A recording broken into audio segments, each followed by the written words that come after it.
Страшная трагедия произошла вчера, 29 июля, в микрорайоне города Якутска, Борисовка-3. Около 23 часов произошел пожар, в результате которого дотла сгорел двухэтажный 8-квартирный жилой дом. Сильно поврежден рядом стоящий такой же дом. В огне погибли 3 человека. Беременная женщина с 3-летним ребенком и мужчина. Вызов в пожарную службу поступил в 23:30. В тушении участвовали 50 человек и 15 единиц техники. По словам жителей, возгорание произошло в результате сварочных работ. Дети гуляли на улице. Вот. Потом я тоже на улице была, цветы поливала, у меня здесь полусадик был. Потом что-то свет заморгал. Ладно, думаю, ну кто-то, наверное, опять подключается что-то. Вот. А потом ребенок подходит: бабуля, мы горим. Я говорю, как горите? Я бросила щетку, бросила ведро, еще ведро с водой туда, начала лить на окна. Господи, скорее одела, что попало ребятишкам. Малую одела, какой-то плащ нашла, старшему костюм. Потом крикнула, я говорю, возьмите кто-нибудь ребенка. Ребенка взял сосед, вот там живет, в Частниках. А со старшим мы пошли вместе. И как ударил вот сюда этот. Он говорит, бабуля, мне, говорит, сильно больно, жарко. Я говорю, прыгай с лестницы. И он прыгнул с лестницы, вот это вот промежутки есть на лестнице. Ее сразу моментом отхватило. Но сильнее еще охватило, когда мы выбросили это. Я прошла, он прыгнул, я его поймала. Пошли к соседям, соседи нас пригласили. Туда уехали, я увезла их, а сама пришла и всю ночь вот так ходила. Потому что некуда идти. А вот кто пострадал в этом доме? Сказали, беременная женщина? А нет, это во втором доме, вот то, что сгорел.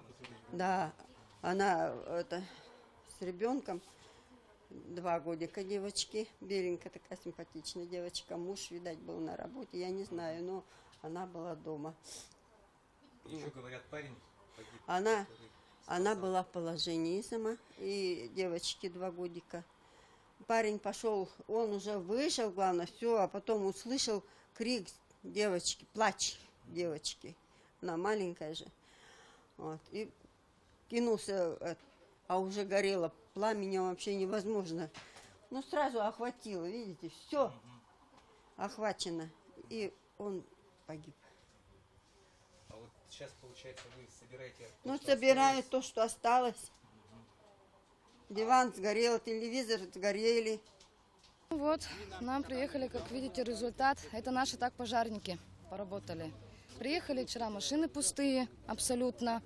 Подключать пытались, у них все из рук валится, не подключить ничего не могут. С другой стороны напор пошел, там они пытаются перекрыть, друг друга кричат, перекликаются.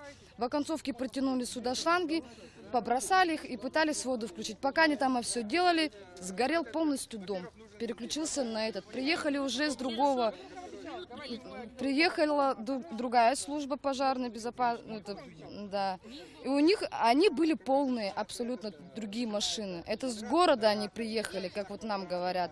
А наши, вот, через дорогу, они были абсолютно пустые. Все щитки открытые. Вот, это беда. Для нашей Борисовки это беда. 3 смерти. Я не знаю, вот глава управы, ему надо думать. Думать прежде всего. Сейчас люди походят, руками поразводят, и все, мы так и останемся жить. У нас лично упал кабель. Никому дела нету. Сейчас пойдет дождь, пойдет снег, все зальет. Будем сидеть без света. Потом приедут, начнут долбить. Как это было уже. Поэтому я говорю, принимайте меры. Мы будем выходить с открытым письмом. И на управу, и на город будем выходить. Это беда. Олещенко Александра Кимовна, я староста здесь 2000 года. Заехали мы, как только дома эти. Первые жильцы заехали летом, когда не было ни газа, помните, ни воды не было. Люди еще готовили на улице, да на кострах. Мы заехали зимой, в Водовозке приезжали. Тогда уже стал разговор, почему щитки у нас не в доме стоят, а с первых лет же мы стали возмущаться, почему такие дома у нас. Ну вот. Сейчас надо эти щитки или поднимать, потому что сейчас остальные дома тоже страшно. Люди погибли. Управа должна обратить на это внимание. Ну, не управа, город. Будем выходить с открытым письмом еще раз. Приписание было с Соседского округа, что огородите эти свои под низом, чтобы дети не лазили. Причем тут дети? Вот там у нас постоянно отопление, постоянно, каждой зимой. Канализация, все, значит, только капает. Вот, видать, докапало где-то что-то. Вот девочка вот, За жила Борисовку. в Г2, осталась Вот ребенок без остался жилья. без жилья. Вообще, Тёма успела выскочить, Тома осталась. ребенку дала мужа рубашку, помыла, накормила ребенка, грязная вся, замерзшая, ее всю трясло. Вчера была скорая, я говорю, помогите ребенку, они даже внимания не обратили. Мужчина девушку вытащил оттуда, чтобы помочь. Скорая стоит и смотрит, у меня муж стоит, орет, вы помогите, говорит, там девушка в ожогах. Мужчина ее с машины вытаскивает. Они потом уже и все стоят так медленно, все вытащили, положили, и стоят, смотрят. А парень с мужчиной, вот, который ее привез, в наглую ее вытащил, он говорит, потерпи, родная. Он ее положил, и только тогда они взяли, посадили ее в скорую и повезли. Это вообще, что за кошмар-то такой? Мы здесь, люди, у нас многодетные мамы здесь есть в домах. У меня у самого 4 детей, у меня ребенок инвалид детства.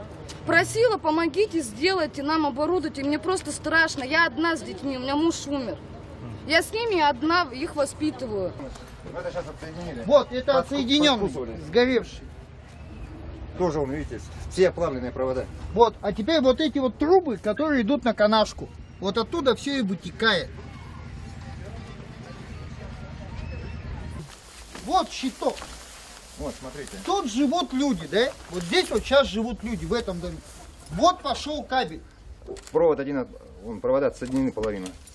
Вот, смотри, вот какое он, кабель. напряжение, какое без напряжения. Там не разберешься.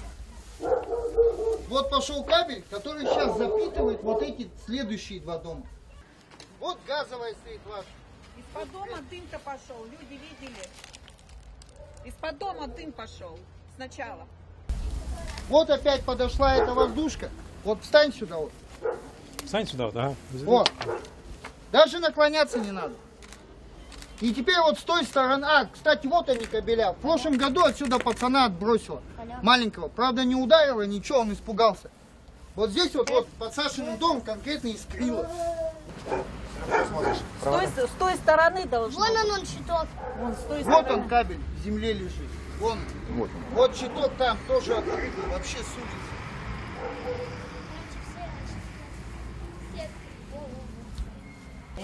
Видно? Вот она наша бойлерная. Вечно забитая. И не закрывается. И не закрывается. И вот здесь вот внизу была яма. Вот сейчас ее просто залили сантехники. Поэтому там еще ничего не капает, более-менее. Вот наша бойлерная. Я соседнего дома. Вчера У нас Бум. ужаснее. Вчера капало, я слышала. Сходите к нам, посмотрите, у нас ужаснее. Со вчерашнего вечера, значит, навел небольшие справки, да, конечно, дома были построены как временные, да, значит, вам эти все сложили БУ, да, с дырками и так далее, значит, как бы даже вот по этому дому видно, что это там галимая фанера, значит, с утеплителем. Я сегодня разговаривал с Арсением Сергеевичем, когда мы, значит, вопросы вот временного расселения сейчас решим, мы соберем всех погорельцев, я думаю, до конца недели мы соберемся в управе, и, значит, будет руководство города, которое уже конкретно пообещает, значит, какие срочные меры будут приняты, чтобы не только с моих уст, но и со стороны руководства города это было все объявлено. Я предлагаю, наоборот, инициативной группе напрямую на вас подать в суд. Сразу. 15 сантиметров. В прошлом году вот такого мальчика ударило. Какие еще письма-то нужно писать? Простите меня. Просто как человека извне. Меня интересует этот вопрос. Почему нельзя? Кто представитель управы? Вы представитель. Но вы же видели, какой открытый счет. Почему нельзя с сегодняшнего дня? Я увидел, значит, я буду В аварийном работать. режиме. Но для того, отработать чтобы эту ситуацию, жителям просто по-человечески. мы могли нормально отвечать, все равно будут требовать, чтобы... Мужчина, Почему не каждый раз надо нужно кричать. заявление? Надо кричать. Я просто вопрос хочу задать. Почему нужно заявление? Давайте для того, сейчас чтобы все начать трезво работать? все оценим. Делать свои вещи. Криком сейчас ничего не Работа добьемся. просто. Заявление надо. Попробуйте поработать с Якутэнерго, да? Правильно. Или с поставщиками, когда они нас посылают, да, грубо Товарищи, говоря. не надо кричать. Ну вы же, Не вы надо, же уже мужчина, даже выше, кричать. чем просто жители. Не надо Вы же кричать. можете на них тоже, как Александр Сергеевич, также подойти и написать уже на управу. Власть Да. почему нас Мы побольше? люди. Это я еще говорю, мы Надо и все так будем вместе, отрабатывать. А мы тут же и остались на этом же месте. Дальше будем Это не мои полномочия, понимаете? активисты на Люди стоят без Я же вам сказал, департамент жилищных отношений. Как видим, встреча жителей с начальником управы Сайсарского округа получилась достаточно эмоциональной. По его словам, проблема с погорельцами Борисовки-3 должна решиться в течение 1 месяца.